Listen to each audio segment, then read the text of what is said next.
تو حضرت ابو یحییٰ رضی اللہ تعالیٰ عنہ سے روایت ہے، یہ حدیث امام ابن حاکم نے نقل کی ہے۔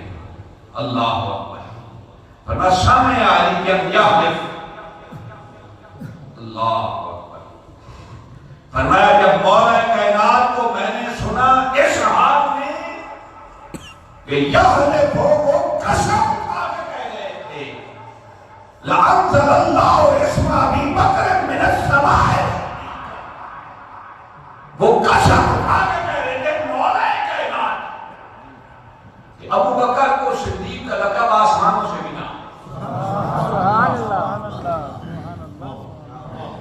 اب مولا کائنات کیسی ہستی کا پیسے کہہ دینا کافی ہے،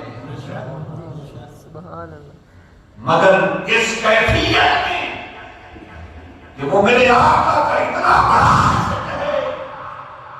جس نے حضور کے کبھی کسی قول فعل کے بارے میں پوچھا ہی نہیں کہ کیسے ہے، بس جیسے حضور نے فرما دیا،